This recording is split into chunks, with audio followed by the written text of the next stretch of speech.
రాష్ట్ర చరిత్రలోనే మర్చిపోలేని విజయమని జిల్లా తెలుగుదేశం పార్టీ అధ్యక్షులు గండి బాబ్జీ అన్నారు. బుధవారం జిల్లా తెలుగుదేశం పార్టీ కార్యాలయంలో జరిగిన విలేకరుల సమావేశంలో ఆయన మాట్లాడుతూ రాష్ట్ర చరిత్రలో కని విని ఎరుగని రీతిలో కూటమికి పట్టం కట్టారన్నారు. వైసీపీ నాయకులకు ఏం జరిగిందో అర్థం కాక ఏడుపు ముఖం పెట్టుకున్నారని అన్నారు. కూటమి 56.99%తో 164 సీట్లు కైవసం చేసుకున్నామన్నారు. 5 ఏళ్ల వైసీపీ పాలన వ్యతిరేకిస్తూ కూటమికి భారీ మెజారిటీ ఇచ్చారన్నారు.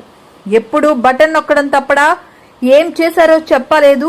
ప్రజలను నానా ఇబ్బందులు పెట్టారు. వైసీపీ పాలనలో ఉత్తరాంధ్ర వెనుకబడిన ప్రాంతాలకు ఇచ్చిన సొమ్ములు కూడా వాడేశారని ఆవేదన వెల్లబుచ్చారు. అందుకే ప్రజలు ఈవీఎం మిషన్స్ లో ఇన్ని ఓట్లు ఇచ్చారన్నారు. చంద్రబాబు నాయుడు విశాఖకు ఐటీ కంపెనీలు తెస్తే వాటిని తరిమేశారని తెలిపారు. ఇప్పటి నుండి సుస్థిర పాలన దిశగా మన రాష్ట్రం అడుగులు వేస్తుందని ఆశాభావం వ్యక్తం చేశారు. శాసన మండలి సభ్యులు డాక్టర్ వేపాడ చిరంజీవిరావు మాట్లాడుతూ ప్రజలు అద్భుత తీర్పిచ్చారన్నారు.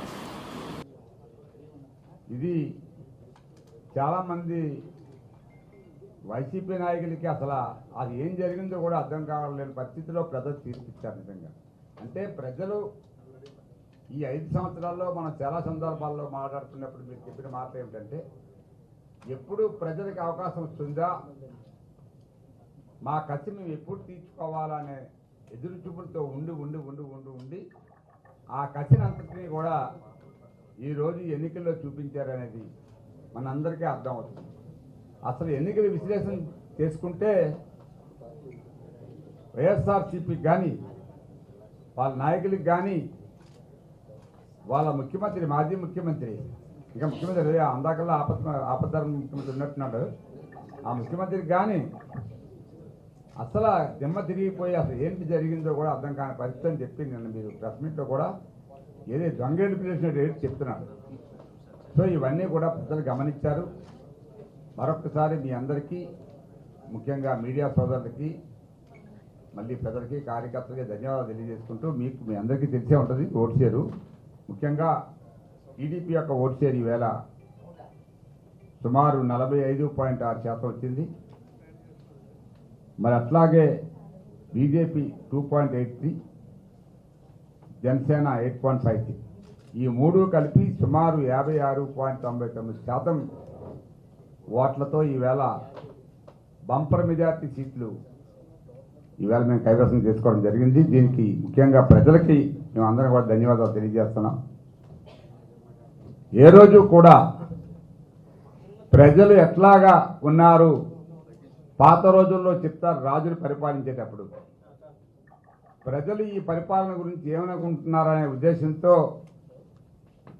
ఆ ఉద్దేశాన్ని రాజు తెలుసుకోవాలనే మనసులో కలిగినప్పుడు రాజు జనరల్గా ఆ ప్రాంతంలో తనకు నచ్చిన ప్రాంతంలో మారువేషం వేసుకొని తన పరిపాలన ప్రజలు ఎలాగ ఆస్వాదిస్తున్నారో లేదా తన పరిపాలన ఎలా ఉందో తెలుసుకోవడానికి మారువేషాల్లో వెళ్ళి కనుక్కునే రోజుల్లో కూడా ఆ రాజు అటువంటి పరిస్థితుల్లో పరిస్థితిని కనుక్కొని సరిదిద్దుకునేవారు. వాళ్ళు చేసిన తప్పులేమిటి, ఈ రాజ్యంలో మనం ప్రజలు ఎక్కడ ఇబ్బంది పడుతున్నారు, మనం ఏం చేయాలి, ఎక్కడ ఎక్స్ప్లెక్ట్ చేసుకోవాలనే వ్యవస్థని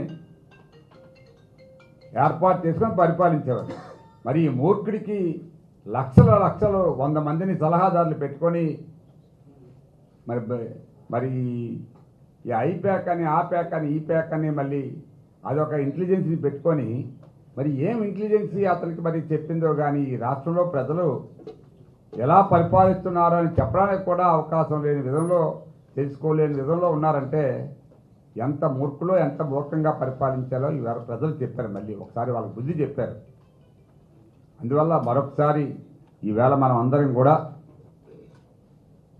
అనుకోవచ్చు మాకేం ఉపయోగమో, తెలుగుదేశం పార్టీ ఎక్కువ మెజార్టీ వచ్చింది, మెజార్టీలు గెలిచిందని కాదు. ఇక్కడ ఈ ప్రాంతం, మన ప్రాంతం ఎలా బాగుపడాలి, ఎలా బాగుపడుతుంది, 5 సంవత్సరాలు ఎక్కడ పోసిన గొంగళ అక్కడే ఉంది, ఎక్కడ ఒక రాయి పెడితే రాయి అక్కడే ఉంది. అభివృద్ధి జరిగిందంటే ఎంతసేపు చెప్పినా 270 సుమారు అంటే లక్షలు. దాని అర్థం ఏంటంటే 2.70 lakh crores. నేను 200 సార్లు బటన్ నొక్కానంటే ఎవడో ఒకటి చెప్పాడు, ఒరే బటన్ నొక్కడం అంటే మోనం, ఇదే మొనాటిని అంటారు కదా, ఒరే ఆ బటన్ నొక్కడని చెప్పకరా బాబు అని చెప్పాడట ఒక ఫ్రెండ్. చెవులు పగిలిపోతానే మాకు ఈ మాట వింటుంటే. నువ్వేదైనా చేసావా చెప్పు. పోలవరం కట్టావా, లేకపోతే ఇక్కడ ఉత్తరాంధ్రలో కనీసం సాగునీటిని ఇవ్వలేకపోయారు. పోలవరం ప్రాజెక్టుని చంద్రబాబు నాయుడు గారు 73% పూర్తి చేస్తే దాన్ని పూర్తి చేయలేకపోయారు. కొత్తగా ఒక ప్రాజెక్టు కూడా కట్టలేకపోయారు. మహిళలకి, దళితులకి, గిరిజనులకి రక్షణ లేకుండా పోయింది.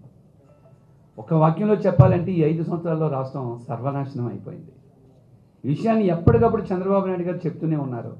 ప్రజలు చాలా స్పష్టంగా గ్రహించారు. ఈ విషయాన్ని గ్రహించి మే 13వ తేదీన ఆంధ్రప్రదేశ్ రాష్ట్ర ప్రజా కోర్టులో ఒక అద్భుతమైన తీర్పునిచ్చారు. ఈ తీర్పు ఎలాంటిదంటే ఒక ఆంధ్రప్రదేశ్ రాష్ట్రానికే కాదు, మొత్తం యావత్ భారతదేశానికే ఇది ఒక రెఫరెన్స్ వంటి తీర్పు. ఇది రెఫరెన్స్ అని ఎందుకన్నానంటే దీని ముందు ఎన్నికల్లో వైసీపీ ఆకాశానికి ఎదిగిపోయింది 151 సీట్లతో. అది 5 సంవత్సరాల్లో ఈ అరాచక పాలన వల్ల, ఈ దుష్ట పరిపాలన వల్ల, ఈ నియంత్రణతో పోకడం వల్ల ఆకాశానికి ఎదిగిన అదే వైసీపీ పార్టీ ఈరోజు పాతాళానికి తొక్కబడింది. కేవలం 11 సీట్లకి పరిమితం అయిపోయిందంటే భారతదేశంలో ఉన్న ప్రతి రాష్ట్రంలో, ప్రతి కేంద్రపాలిత ప్రాంతంలో ఉన్న ప్రతి రాజకీయ నాయకుడు కూడా గుర్తుపెట్టుకోవాల్సిన చరిత్ర ఇది. జగన్మోహన్ రెడ్డి గారి పరిపాలన ఒక రెఫరెన్స్ బుక్ అని ఎందుకన్నామంటే ఒక పరిపాలకుడు ఎలా పరిపాలించకూడదో జగన్మోహన్ రెడ్డి గారు పరిపాలించి చూపించారు. ఇది ఒక్క వైసీపీకో, తెలుగుదేశం పార్టీకో, జనసేనకో, బీజేపీకే కాదు, ప్రతి రాజకీయ పార్టీకి ఇది ఒక టెక్స్ట్ బుక్ వంటిది, ఇది ఒక రెఫరెన్స్ బుక్ వంటిది. రెఫరెన్స్ బుక్ ఎప్పుడూ మారదు. లైబ్రరీలో ఉన్న ఏ రెఫరెన్స్ బుక్ కూడా మారదు. ఈ చరిత్ర కూడా, ఈ తీర్పు కూడా మారదు అని చెప్తున్నాను.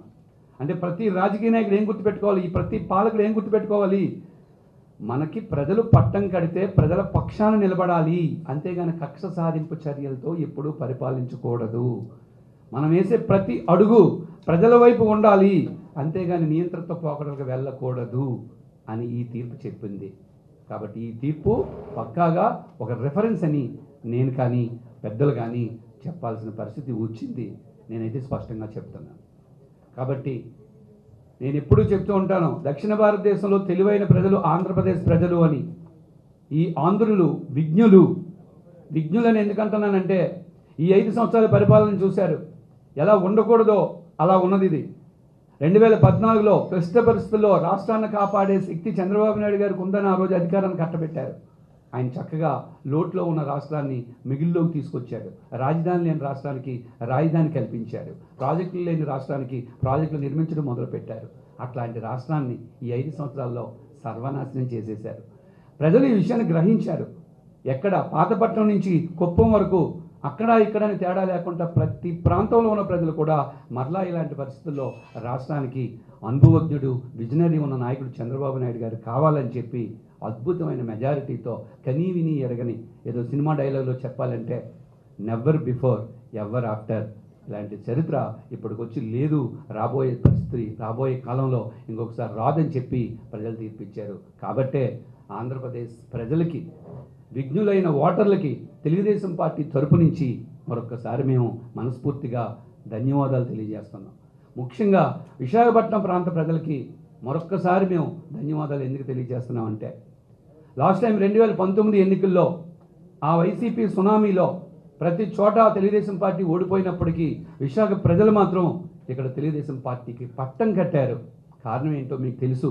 2014లో హుదూద్ తుఫాన్ వచ్చినప్పుడు మన విశాఖలో ఉన్న మొత్తం మౌలిక వసతులు, టెలికాం కానీ, విద్యుత్ రంగం కానీ సర్వనాశనం అయిపోయినప్పుడు చంద్రబాబు నాయుడు గారు వచ్చి వారం రోజులు ఇక్కడ కూర్చొని ఓ పాలనా దక్షుడు, ఓ ముందు చూపు కలిగిన నాయకుడు ఎలా ఉండాలో అలా ఉండి మొత్తం మౌలిక వసతులన్నింటినీ తిరిగి పునర్నిర్మించాడు.